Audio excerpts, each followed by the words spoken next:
Kami baru sadar bahwa tidak ada infrastruktur di sana, sistem di sana yang membuat orang-orang lokal ini bisa mengelola sampahnya sendiri. Menarik masalah masyarakat yang melihat akhirnya dia percaya bahwa misalnya rumah-rumah ikan itu udah hancur gitu ya. Laut yang katanya ekosistemnya itu bagus, yang katanya supermarket di bawah begitu tuh, nggak bisa membuat mereka hidup lebih sejahtera. Hasilnya mau dibawa kemana gitu.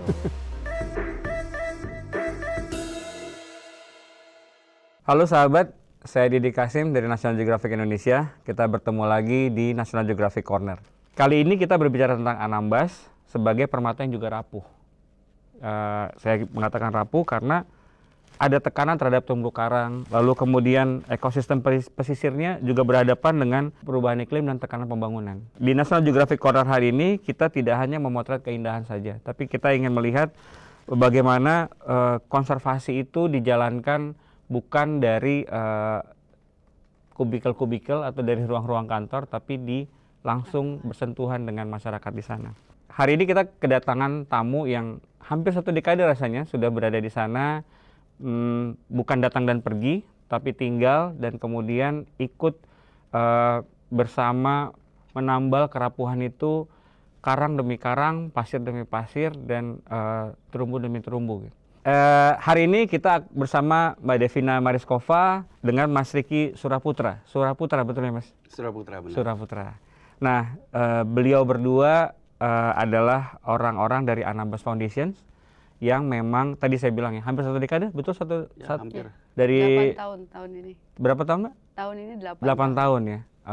Datang ke Anambas dan kemudian saya rasa banyak sekali yang kita tidak ketahui tentang Anambas ya Mas dan Mbak. Jadi Mas dan Mbak, untuk memulainya sebetulnya bisa nggak sih cerita 8 tahun yang lalu bagaimana Mas dan Mbak datang dan memulai Anambas pada waktu itu 8 tahun lalu?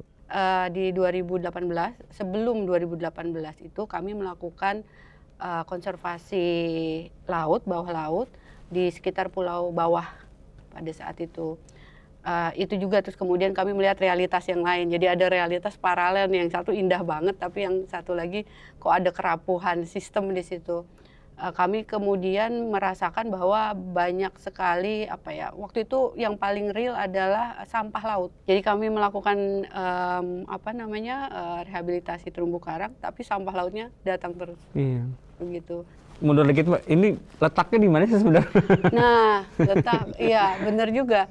Karena kalau saya tanya teman-teman biasanya tahu nggak Anambas di Semeru di mana, itu mereka menyangka bukan di Indonesia, tapi ini di ujung utara Indonesia, laut Natuna Utara ya, Rik? Iya, Laut Natuna Utara. Berbatasan dengan Malaysia dan Singapura, jadi lebih dekat dengan Malaysia dan Singapura dibanding Jakarta begitu. Ini Maldivesnya Indonesia, tapi ada tempat sampahnya juga, sampah utara begitu. Indonesia. Iya betul. Dan kami baru sadar bahwa tidak ada infrastruktur di sana, sistem di sana yang membuat orang-orang lokal ini bisa mengelola sampahnya sendiri.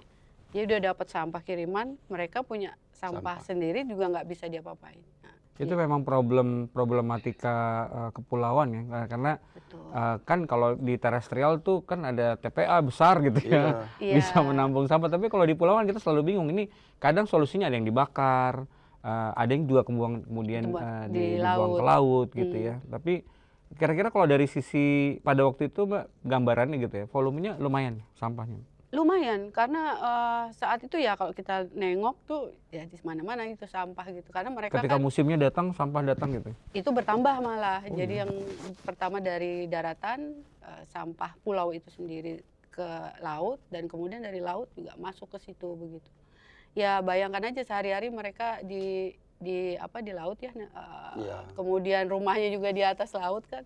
Ya tinggal buang sampah begitu. Marine Protected Areas, tapi sekaligus juga rapuh terhadap ya tadi tekanan iklim dan juga sampah ya terutama ya. Sampah. Tekanan ekonomi juga untuk masyarakat di sana gitu. Ya mereka nggak bisa bersaingkan dengan kapal-kapal besar kan, yang kapal nelayan besar dari negara lain lah. Betul. Mungkin misalnya. Jadi akhirnya harus melakukan tindakan ekstraktif ya, supaya bertahan hidup. bom ikan misalnya, racun dan ya, bukan karena mereka itu pingin merusak, tapi karena nggak tahu harus bagaimana. Iya.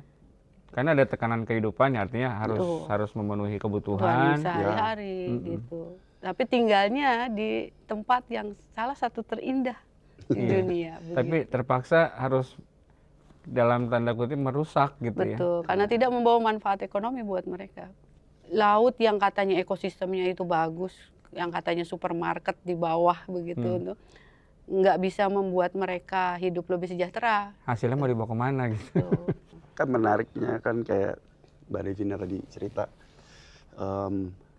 itu daerah yang kaya gitu kan, baik itu di pulau-pulau kecilnya ataupun di lautnya.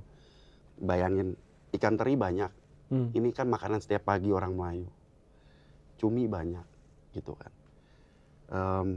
Ikan tongkol salah satu yang terbanyak. Nah berarti kan ada sumbernya nih. Ada sumber dalam hal ini ada terumbu karangnya gitu ya. Tapi juga pasti kan ada tekanannya. Nah ini jadi yang sebenarnya menurut saya, menurut Yayasan Anambas juga harus bisa terlihat tekanannya itu apa saja gitu. Dan sebenarnya yang dimiliki itu apa saja gitu. Jadi supaya bisa dijaga, itu saya rasa sih itu penting gitu loh. 8 tahun silam teman-teman Anambas Foundation datang ke sana, sebuah negeri antah berantah gitu ya, yang lalu kemudian menemukan banyak persoalan, tapi juga menyimpan banyak potensi sebetulnya, karena kasat mata saja kita sudah melihat bahwa ini keindahan itu sudah tidak terbantahkan gitu. Tapi juga sekaligus kerapuhan itu juga nampak di mata kita dengan timbunan sampah, lalu kemudian rencana jangka panjang kesejahteraan masyarakat. Mau diapain keindahan ini kalau dibiarkan saja kan tidak jadi apa-apa juga gitu ya, tidak diolah lagi gitu ya. Saya rasa boleh nggak Mas dan Mbak mengelaborasikan lagi ke kita gitu ya, tentang bagaimana satu dekade itu juga adalah tentang keterkaitan yayasan dan komunitas. Apa yang dilakukan untuk memulainya, kemudian tantangan yang dihadapi, pasti ada, karena setiap gugusan pulau ini karakternya beda. Lanskapnya, bentang alam beda, orangnya beda gitu. Nah, bagaimana Anambas Foundations menerjemahkan itu jadi sebuah aktivitas yang bisa mengkaitkan antara bentang alam dan manusianya gitu. Saat ini kami sebenarnya ada di 34 desa. Di gugusan pulau itu? Di gugusan. Jadi ada 3 pulau berarti? Pulaunya ada 238. Oh, kalau site kerjanya di? Site kerjanya tuh kalau kita ngomongin pulau, ada 3 pulau besar, kemudian ada beberapa pulau kecil. Tapi kalau kita ngomongin desa, di sana ada 54 desa. Dan kami ada program di 34 desa. Kami benar-benar bukan datang tuh dengan program yang hebat atau bagaimana ya, tapi benar-benar keinginan untuk dengerin sih Mas, kalian butuh apa gitu. Jadi di semua tempat yang akan kami datangi, kami mulai program itu, jalan terpanjang atau waktu yang dihabiskan itu untuk mendengarkan, duduk bersama masyarakat. Interaksi dengan orang-orang pulau itu pada saat pertama kali datang ke sana itu ada penolakan nggak Mas? Ada, jadi berdasarkan dari cerita pendahulu di yayasan pun juga sama, seperti bahkan sampai detik ini juga Mas gitu kan. Jadi ada sebuah cerita gitu ya kan, kayak teman-teman masuk ke sebuah pulau di sebuah desa yang memang juga kita sampai detik ini masih pengen banget membantu desa itu untuk menyadarkan masyarakat, contohnya di konservasi penyu Mas. Itu ada satu desa juga masih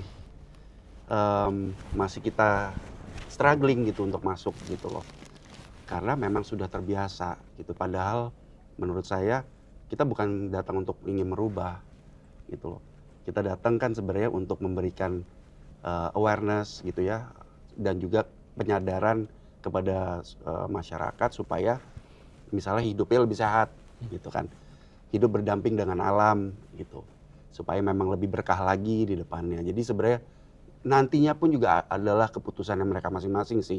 Apapun program yang yayasan punya, yang yayasan tawarkan, ujung-ujungnya itu nanti mereka sendiri yang memutuskan. Program apa saja yang ditawarkan di sana Mas buat kawan-kawan pengembangan itu ya? Kalau di Anambas Foundation kita kan fokus terhadap 3 pilar, Mas. Hmm. Ada kita bilangnya above, itu forest conservation Mhm. atau konservasi hutan. Ada below, berarti adalah life below the water, berarti marine conservation. Terus ada community development, yang dimana integrated waste management atau penanganan sampah yang terpadu itu adanya di community development, termasuk pembangunan kelompok-kelompok masyarakat gitu yang memang berkecimpung di kegiatannya Anambas Foundation. Tapi tadi menarik masalah masyarakat yang melihat akhirnya dia percaya kalau misalnya rumah-rumah ikan itu udah hancur gitu ya. Tapi hampir 1 dekade udah Iya. lumayan banyak perubahan yang Iya. tercapai. Ada satu hal yang membanggakan kami, itu ada program integrated waste management itu kan kami itu membantu membangun infrastruktur kan, membantu membangun bank sampah.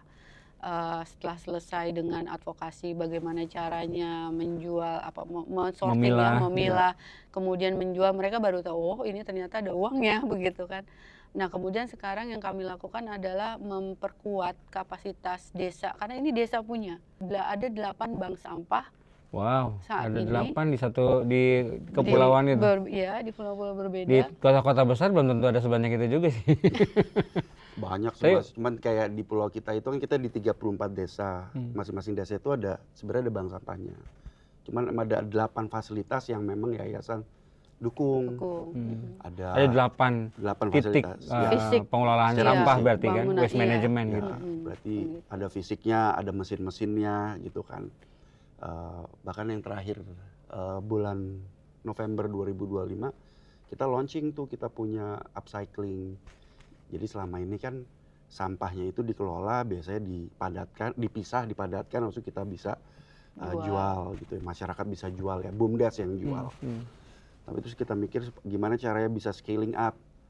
Akhirnya yayasan ternyata punya sebuah breakthrough untuk kita bisa buat kacamata hitam dari plastik sampah itu kayak gitu-gitu lah. Baru November itu kemarin kita launching. Mereka punya ide nih Kak. Mereka pikir daripada kita bikin bank sampah di semua desa, gimana kalau kita bikin pengangkutan aja. Jadi mereka sebutnya baling, bank sampah keliling. Pakai perahu berarti. Pakai ada yang pakai perahu kalau mereka itu nggak bisa diakses. Ada yang pakai truk kecil gitu ya. Ya kayak Tosa dibilang. Iya, roda 3 itu. Iya. Itu kan logistik problem ya. Sebenarnya sampah ini nih urusan mindahin, menghilangkan atau bahkan mendaur ulang. PR-nya karena di kepulauan kan, Mas. Itu dia gitu. Jadi melihat dari situ kembali sama konservasi itu kan nggak lepas dari kesehatan, Mas. Satu kesehatan, berarti untuk kesehatan manusia, kesehatan alamnya, biotanya dan lain-lain. Nah ini yang memang livelihood ya. yes, jadi satu kesehatan. Ya sekarang di global bisa ngomongin One Health. Karena kan kita tahu lah di dunia ini kan isu-isu lingkungan itu kalau yang udah urusan sama sampah kan mikroplastik, Mas. Nah, itu kan masuk kan Iya. Setiap detik itu akan masuk ke alam, ke binatangnya atau bahkan ke manusia. Ujung-ujungnya akhirnya ke manusia sih, Mas. Karena kan kita konsumsi kan gitu. Iya, betul. Nah, jadi ini kan menjadi sebuah tantangan kita semua ya gitu. Jadi bagusnya dari tadi yang Mbak Devina cerita tentang edukasi, akhirnya juga kan kepala desa juga mau belajar itu gitu. Hal yang plastik, mikroplastik, ikan saya ada mikroplastiknya dan lain-lain. Jadi kan sebenarnya kita kan melihat Indonesia itu kan selalu menjadi laboratorium alami dunia nih, Mas. Keanekaragaman hayati paling banyak, mega diversity ya gitu kan. Ya Anambas sebagai arkipelago itu menarik sekali. Kan sebenarnya kita nunggu Mas datang nih ke sana. Nah, ini berikutnya adalah Mas datang ke sana biar ngeliat, oh ini toh yang ternyata diomongin sama Mbak Devina sama Mas Riki. Terkait dengan kerisauan kita di National Geographic Indonesia tentang sudut pandang pesisir, sudut pandang kemaritiman gitu ya. Artinya kita melihat bahwa negeri ini rasanya harus lebih sering melihat ke laut. Kita perlu perubahan yang signifikan terhadap persiapan kita menghadapi perubahan iklim, menghadapi isu-isu lingkungan hidup gitu ya. Jadi saya rasa kayaknya nggak mungkin nih Mas dan Mbak kalau National Geographic Indonesia nggak ke Anambas. Karena kita belum pernah ke Anambas. Nah, kalau dari tadi ya upaya mengembalikan sudut pandang, lalu kemudian bagaimana kita bisa membuat lebih banyak lagi audiens kita untuk bisa menoleh ke pesisir dan laut kita gitu ya. Kira-kira buat kami di National Geographic Indonesia dari teman-teman di Anambas Foundation, apa hal yang penting yang harus dilihat dan kemudian ditelisik lebih jauh untuk bisa diceritakan kembali? Iya, kalau Anambas itu kan suaranya jarang terdengar ya Mas ya di nasional level lah, itu jarang sekali terdengar. Jadi kalau National Geographic mau ke sana, kami senang sekali untuk menerima National Geographic bisa capture, menangkap cerita-cerita orang pulau di sana. Bagaimana resiliensi mereka terhadap perubahan iklim, tekanan ekonomi dan lain-lain begitu. Itu yang jarang terdengar ceritanya di level nasional. Mudah-mudahan kalau bisa sampai ke level nasional, kemudian ada dukungan yang lebih banyak untuk Kepulauan Anambas dan masyarakatnya, supaya mereka siap begitu untuk menghadapi tahun-tahun yang kita kurang jelas nih ya, tahun berikutnya nih seperti apa perubahan yang makin tidak berpihak sama ekologi. Dan saya sih harapnya kalau Mas Didi nih jadi ke sana bisa melihat secara kontekstual begitu, jadi bukan membandingkan gitu, comparing antara ini barat Indonesia, ini timur Indonesia gitu, tapi ada khasnya sendiri-sendiri begitu. Ada satu keping gambar yang hilang ketika kita tidak menghubungkan gambar laut timur dan laut barat kita menjadi sebuah gambar besar yang namanya Indonesia gitu ya. Nah, Mas Riki kalau sebagai diver bawah laut nih, tadi kalau Mbak Devina kan beyond sama masyarakat di darat gitu ya. Nah, kalau Mas Riki, kalau kira-kira National Geographic Indonesia harus tahu tentang apa di bawah lautnya Anambas? National Geographic menurut saya sih di sana benar-benar harus bisa explore dan memetakan tuh Mas. Karena ini bagi saya, atau saya curiganya, ini menjadi epicentrum dari narasinya sisir pesisir nih. Kalau di kita punya namanya ke laut Mas, kelas alam laut lah, tapi itu yang outreach ke sekolah-sekolah. Ya Indonesia di sisi utara baratnya Indonesia ini ada Kepulauan Anambas yang dimana menurut saya itu bisa menjadi sebuah artefak ya secara alami, atau bahkan juga artefak memang yang perjalanan jalur-jalur rempah atau sutra zaman dulu ya di sana. Ya karena kita juga lagi bagaimana kita memperkuat narasi rempah, jalur rempah kita ya sebetulnya menghadapi narasi-narasi yang kemudian menghilangkan cerita-cerita itu gitu. Jangan-jangan dulu Anambas jauh lebih kaya gitu Mas ya. Ya jujur nggak hanya di Anambas ya, kalau saya pergi ke laut dari timur Indonesia sampai di Jakarta kayak Kepulauan Seribu aja. Kalau dulu 15 tahun lalu kan kita berenang sedikit bisa nemuin lobster segede betis gitu ya. Jadi ekspedisi National Geographic juga sebetulnya begitu sama Mbak dan Mas ya, bahwa sebetulnya kita melakukan ekspedisi itu untuk belajar supaya kita bisa datang dan melahirkan sudut pandang baru dalam menghadapi persoalan-persoalan itu. Nah, kalau dari sisi bahwa Mbak Devina sama Mas Riki yang sudah jadi punya rumah di sana lah kira-kira gitu ya. Kira-kira kolaborasi ini apa ya sebenarnya dampak yang bisa kita giatkan atau kita hasilkan buat Anambas gitu ya. Kalau di kami kan pasti kan kami akan ekstrak itu menjadi cerita ya. Selain itu, apa sih sebenarnya yang diharapkan sama Mas dan Mbak gitu ya? Kalau buat saya sih lihatnya gini Mas, nomor satu buat saya tidak pengen terlalu merubah teman-teman di Anambas atau si Anambas. Justru Anambas itu adalah natural platform yang mudah banget untuk kita nih, teman-teman atau sahabat-sahabat yang memang tinggalnya di kota atau di negara lain gitu. Anambas ini adalah sebuah model gitu ya. Arkipelago yang dimana di situ full ekosistem itu bisa dilihat dengan mudah Mas Didi nanti akan lihat gitu ya kan, ada hutan di bukit dan memang ada sumber air yang memang langsung ke laut gitu ya, kayak air terjun Temburun itu 7 tingkat tapi langsung ke laut gitu kan, ada mangrove-nya terus dan pulau-pulau kecil, habis itu juga terumbu karang, ikannya dan lain-lain. Itu menurut saya Eh, Anambas adalah natural platform yang memang di sisi barat utaranya Indonesia itu yang bisa kita kunjungi dan kita sebenarnya sambil belajar gitu. Betapa full ekosistem itu, kalau dibilang mungkin nanti Mbak Devina lebih mengerti tentang yang kita sebut itu reach to reef gitu ya. Reach to reef gitu, dari dataran tinggi sampai ke terumbu karang.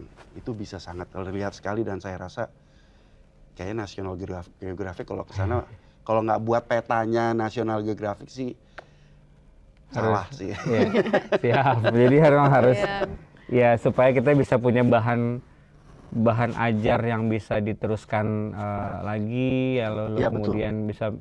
Saya rasa sih tadi Mbak Devina mention tentang pendidikan ya Mbak. Jadi saya rasa ekspedisi juga sebetulnya bisa menghasilkan karya-karya jurnalistik yang kemudian bisa diubah hari ini dengan semua platform gitu ya.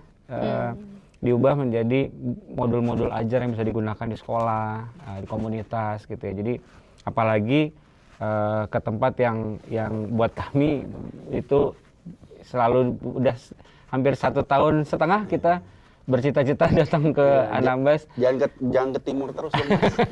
Risetnya risetnya udah dilariin ke Anambas terus nih. Jadi tinggal kita datang. Nah, Mbak Devina, kalau misalnya buat kami jurnalis gitu ya, atau siapapun lah yang datang ke Anambas gitu, kira-kira manusia seperti apa yang bisa datang ke sana dengan mindset seperti apa? Pertanyaannya menarik tuh, Mas. Dengan pikiran seperti apa ya? Saya pikir mindset apa yang harus? ya mindsetnya mungkin ya seperti saya tadi bilang ya, untuk bisa mendengarkan aja sih Mas. Jadi tanpa ada pembanding gitu, membandingkan. Jadi jangan datang, wah kalau di timur nih begini. Jadi memang seperti itu Anambas, karakternya, kekuatannya dan juga kerapuhannya itu yang sepertinya akan sangat berguna juga nanti kalau misalnya National Geographic ke sana dan menjadi referensi untuk traveler berikutnya yang datang ke Anambas begitu. Jadi sahabat, dicatat dari Mbak Devina tuh, kalau mau ke Anambas, datanglah ke Anambas dengan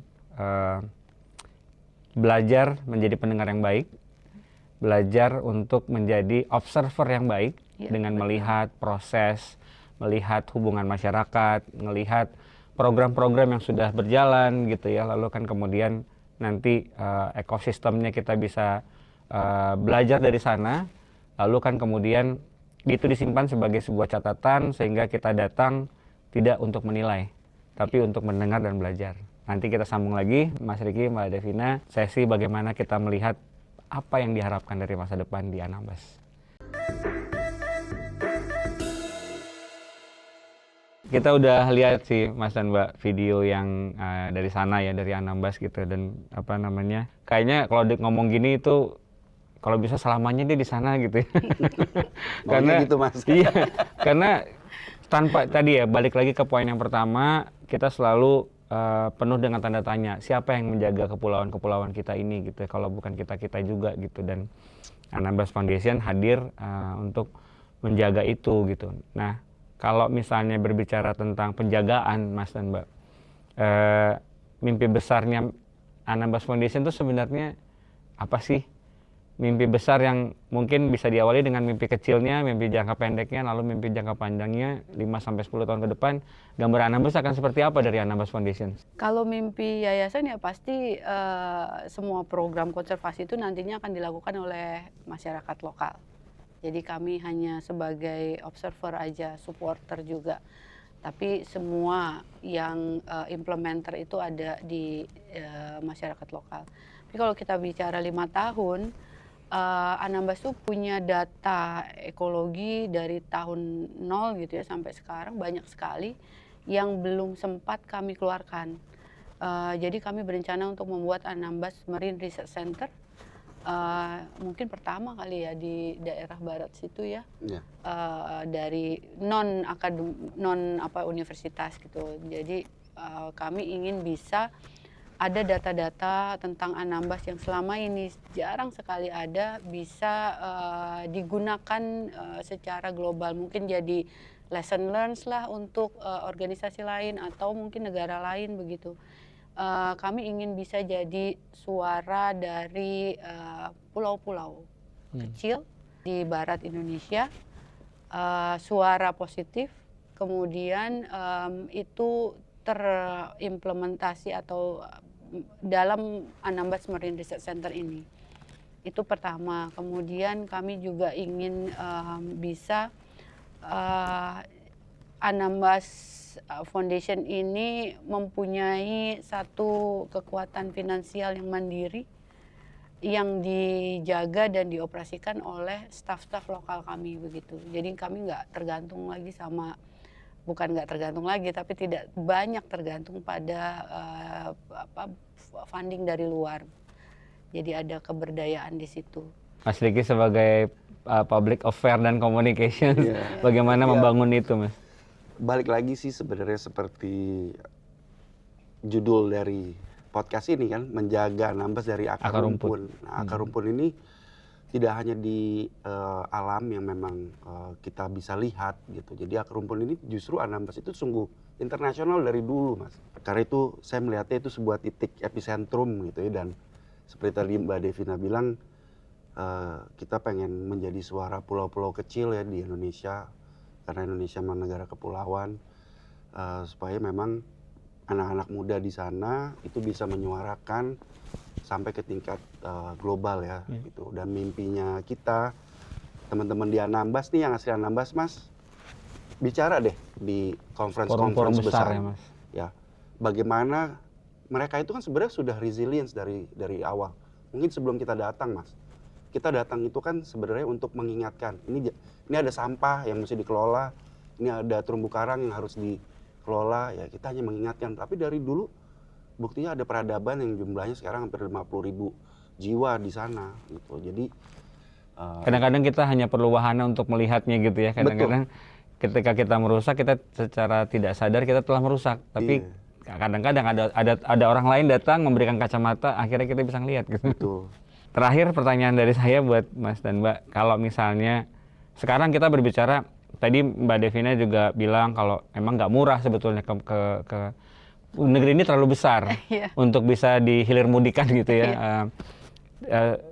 Mungkin menuju Anambas pun perlu persiapan yang matang karena ada pembiayaan, ada jalur transport yang juga tidak mudah ya, belum lagi faktor cuaca gitu ya. Nah, sebelum sampai kita bisa melangkahkan kaki ke sana, bagaimana menurut Mbak Devina, Mas Riki gitu ya, apa yang bisa kita upayakan, langkah-langkah kisah sukses yang tadi Mas dan Mbak sudah ceritakan, apa yang bisa dilakukan oleh audiens di luar sana untuk bisa memulainya dari rumah mereka sendiri dulu deh sebelum datang ke Anambas? Apa yang bisa dikerjain mereka di rumahnya masing-masing kira-kira, Mbak? Ya nggak semua orang mungkin bisa atau harus ke Anambas, tapi benar tadi bisa mulai dari rumah sih.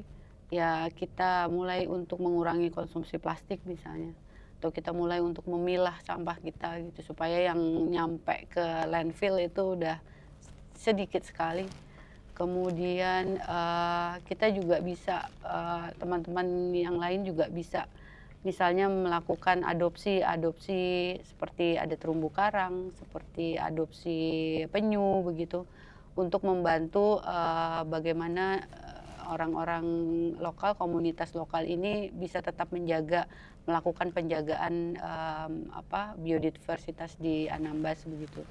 Itu kan gampang ya, jadi mengadopsi itu kita hanya lihat dari jauh begitu, kita lihat bagaimana progresnya. Itu dua yang bisa dilakukan. Kemudian ya mulai lebih menjadikan narasi konservasi itu sesuatu yang seperti percakapan sehari-hari gitu.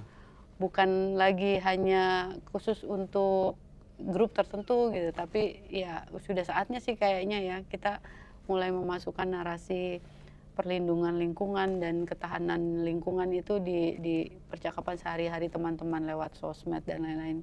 Mulai begitu aja kecil-kecil gitu. Ya, karena itu menjaga Anambas bisa begitu. Ya. Karena bukan hanya di Anambas bahwa apa yang kita buat di sini pasti ujungnya akan lari ke laut. Betul. Betul. Jadi ya memang kalau tambahan dari saya sih konsumsi yang bertanggung jawab Mas gitu kan. Jadi kayak ikan-ikan yang memang dimakan gitu kan. Yang memang ikan memang konsumtif gitu. Yang buat dikonsumsi lah gitu ya. Nah dari situ juga kita belajar bahwa memang industri pangan pun untuk ketahanan pangan kan mereka juga struggling bagaimana untuk sustain dia punya food production gitu ya. Nah, kalau terlalu banyak campur tangan manusia, misal kayak pangannya, misalnya gitu Mas ya, banyak yang sintetik dan lain-lain, menurut saya itu juga akhirnya merubah sebuah ekosistem baru gitu loh. Tapi kalau misalnya dengan alami gitu kan, makanan ikan yang alami dan lain-lain, itu kan sifatnya lebih organik ya. Nah jadi juga teman-teman atau sahabat-sahabat dari National Geographic, saya rasa apapun yang dipakai, dimakan ya kita harus pelajarin dulu lebih mawas apa yang mau kita beli ya gitu sih sebenarnya. Itu mungkin satu dari saya. Yang kedua, saya tuh selalu bilang begini, kenalin deh apa laut di dalam tubuh kita nih. Setiap hari tuh kita butuh oksigen, itu dari laut, salah satu yang terbesar. Garam, kita butuh garam itu dari laut. Apalagi banyak hal gitu ya. Jadi ya kalau saya bisa rubah KTP itu bilang namanya ini warga negara Indonesia tuh warga negara pulau Indonesia, supaya memang kita ingat bahwa memang halaman depan kita itu adalah laut gitu. Itu yang memang perlu diingat sih sama masyarakat luas sih menurut saya. Mas Riki, Mbak Devina, terima kasih sekali lagi untuk menjadi tamu di National Geographic Indonesia Corner kali ini. Izinkan saya untuk merangkum sedikit dari pembicaraan kita hari ini. Sahabat National Geographic Indonesia Corner, hari ini kita belajar dari teman-teman dari Anambas Foundations bahwa bagaimana sebuah gerakan yang berawal dari sebuah embrio bisnis dalam berbentuk bawah reserve yang dipersiapkan untuk menjadi quality tourism, pariwisata berkelanjutan dan pariwisata berkualitas, kemudian bertransformasi menjadi sebuah upaya untuk menyiapkan penjagaan-penjagaan atau perlindungan-perlindungan terhadap kawasan. Bagaimana sebuah sudut pandang kapitalisme yang berkesadaran, bagaimana sebuah inisiatif yang bisnis yang kemudian bisa berujung kepada kebaikan dan memberikan kembali usaha kita kepada alam dan semesta. Jadi ini adalah sudut pandang baru kita. Saya pikir pelajaran dari Anambas Foundations adalah bawah reserve adalah pelajaran bagaimana kita bisa punya sudut pandang yang berkesadaran, pilihan-pilihan yang bijak, konsumsi, mengurangi plastik, itu adalah bagian dari usaha kita yang bisa kita lakukan dari mana kita berdiri atau kita duduk. Sahabat National Geographic Indonesia, dari Anambas Foundations pun kita belajar bahwa melindungi, peduli itu adalah tentang belajar mendengar lebih baik. Diam, melihat, dan mendengar, dan kemudian hadir untuk menjadi solusi bagi masyarakat sekitar, dan kemudian memberikan pilihan-pilihan baru bagi bumi untuk berpeluang menjadi lebih baik di masa depan. Terima kasih sekali lagi Mbak Devina Mariskova sebagai Head of Anambas Foundations, Mas Riki Suraputra sebagai Public Affairs and Communications Anambas Foundations. Terima kasih sudah memberikan inspirasi, edukasi buat kami di sini. Sampai ketemu berikutnya di Ekspedisi National Geographic Indonesia Pusparagam Anambas. Baik. Sampai ketemu sahabat di National Geographic Indonesia Corner selanjutnya. Saya Didi Kasim, National Geographic Indonesia, tetap menjelajah.